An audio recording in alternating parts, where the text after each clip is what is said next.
पहले अंक में बंदूक। इस पुस्तक में जिन सारे पूर्वानुमानों की बौछार की गई है वे वर्तमान युग की दुविधाओं पर चर्चा करने की कोशिश और भविष्य को बदलने के आमंत्रण से ज़्यादा कुछ नहीं है। यह पूर्वानुमान करना कि मानव जाति अमरता, परम सुख और दिव्यता हासिल करने की कोशिश करेगी। काफ़ी कुछ उसी तरह का पूर्वानुमान है कि मकान बनाने वाले लोग अपने घर के सामने के अहाते में एक लान तैयार करना चाहेंगे।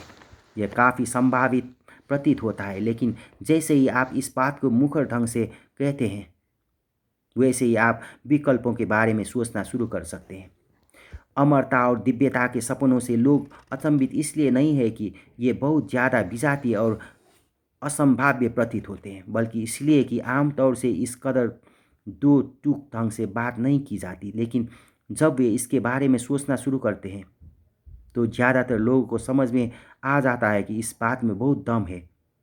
इन सपनों की टेक्नोलॉजिकल हैकड़ी के बावजूद विचारधारात्मक स्तर पर ये पुरानी पड़ चुकी खबरें हैं। पिछले 300 सालों से दुनिया पर उस मानववाद का सर्ववर्चस्व है जो जीवन, सुख और होमोसेपियंस की ताकत का पवित्रीकरण करता है। अमरता, परम सुख और दिव्यता हासिल करने की कोशिश दीर्घकालीन मानवतावादी आदर्शों को महज उनके तार्किक निष्कर्ष तक ले जाने वाली है। ये उस चीज़ को खुलेआम मेज़ पर रख देती है जिसे हम लंबे अरसे से अपने नैपकिन के तले छिपाए रहे हैं। लेकिन अब मैं मेज़ पर एक दूसरी चीज़ रखना चाहूँगा, एक बंदूक। जो बंदूक नाटक के पहले अंक में प्रकट होती है, उसको तीसरे अंक में दागने के लिए। आगामी अध्याय इस पर चर्चा करते हैं कि मानववाद यानी मानव जाति की उपासना ने किस तरह दुनिया पर विजय प्राप्त की है, लेकिन मानववाद के उदय में उसके पतन के बीज भी समाहित है। जहाँ मनुष्य को देवताओं के रूप में पदोन्नति करने की कोशिश मानववाद को उसी की तार्किक परिणति तक ले जाती है, वहीं वह इसी के साथ साथ मानववाद के अंतर्निहित खोटों को भी उजागर करती है। अगर आप एक खोटे आदर्श के साथ शुरुआत करते हैं तो आप अक्सर उसकी खामियों को तभी स्वीकार करते हैं जब वो आदर्श अमल में आने के करीब होता है। इस प्रक्रिया को हम पहले ही वृद्धों के अस्पतालों के वार्डों में कार्यरत देख सकते हैं।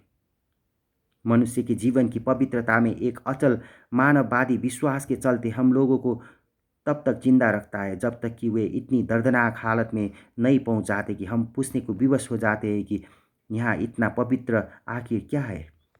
इस तरह से मानववादी विश्वासों के चलते 21वीं सदी में हमारे द्वारा समूची मानव जाति को उसकी सीमाओं से परे धकेलने की संभावना है। जो प्रौद्योगिकियाँ मनुष्य को देवताओं के रूप में पदोन्नति कर सकती है, वे ही मनुष्य को अप्रासंगिक भी बना सकती है। उदाहरण के लिए बुढ़ापे और मृत्यु के तंत्र को समझने और उनको जीतने में सक्षम कंप्यूटर किसी भी तरह के उद्यम या सभी उद्यमों में मनुष्य को हटाकर स्वयं उनकी जगह लेने की दृष्टि से भी पर्याप्त सक्षम होंगे। इसलिए 21वीं सदी की असल कार्यसूची उससे कई ज़्यादा पेचीदा होने वाली है, जितने का संकेत इस लंबे शुरुआती अध्याय में किया गया है। फिलहाल ऐसा लग सकता है कि अमरता, परम सुख और दिव्यता हमारी कार्यसूची के शीर्ष पर है, लेकिन जैसे ही हम इन लक्ष्यों को हासिल करने के करीब पहुंचेंगे वैसे ही इसकी पूरी संभावना है कि उसके परिणाम स्वरूप होने वाले उथल पुथल हमारा ध्यान नितांत भिन्न गंतव्य की दिशा में मोड़ देंगे। जिस भविष्य का वर्णन इस अध्याय में किया गया है वह महज अतीत का भविष्य है, यानी उन विचारों और उम्मीदों पर आधारित भविष्य जिनका वर्चस्व दुनिया पर पिछले 300 सालों से कायम रहा है। वास्तविक भविष्य यानी 21वीं सदी के विचारों और उम्मीदों से जन्मा भविष्य पूरी तरह से भिन्न हो सकता है। इस सब को समझने के लिए हमें वापस जाकर वह जांचने की ज़रूरत है कि होमोसेपियंस वास्तव में कौन है, मानववाद दुनिया का प्रभावशाली मजहब कैसे बना, और क्यों मानववादी स्वप्न को साकार करने की कोशिश शायद उसके विघटन का कारण बन सकती है।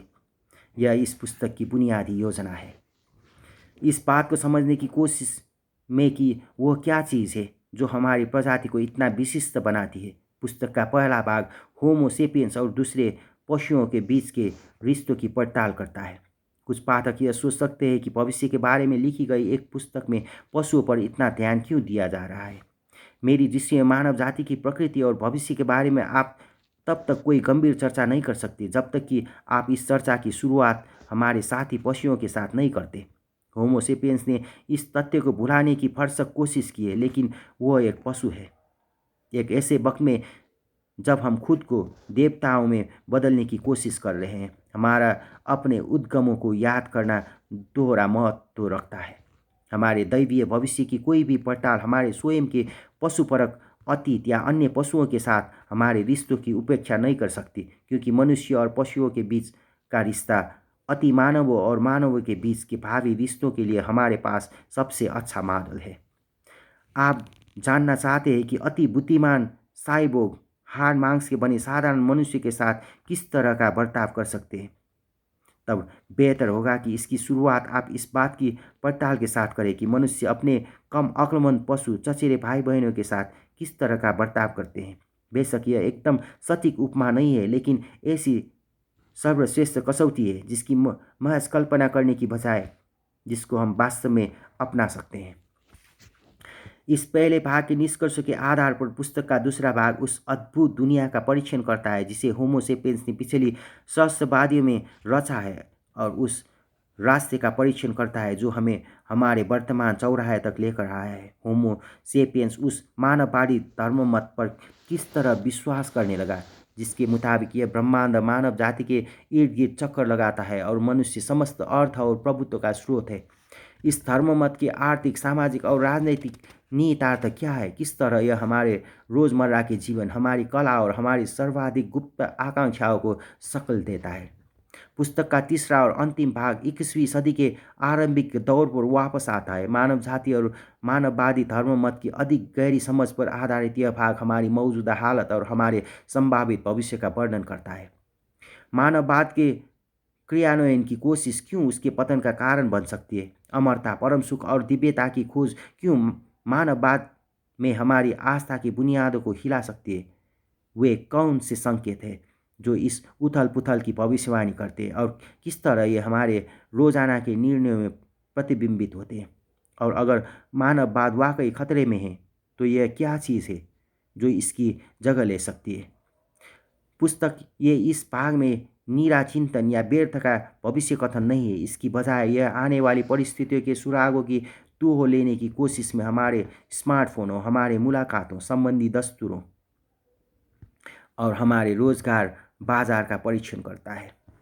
मानववाद में सच्ची आस्था रखने वाले के लिए यह सब बहुत ही निराशवादी और अवसादजनक लग सकता है, लेकिन बहुत अच्छा है कि नतीजों पर पहुंचने की जल्दबाजी न की जाए। इतिहास अनेक मजहबों, साम्राज्यों और संस्कृतियों के उत्थान और पतन का गवाह रहा है। इस तरह की उथल पुथल अनिवार्यतः बुरी नहीं होती।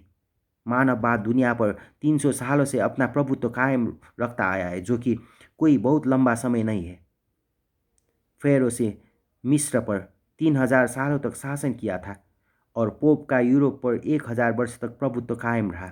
और आपने रामसेस दो के ज़माने में किसी मिस्रवासी से कहा होता कि एक दिन आएगा जब फेरो जाते रहेंगे, तो वह शायद हक्का बक्का रह गया होता।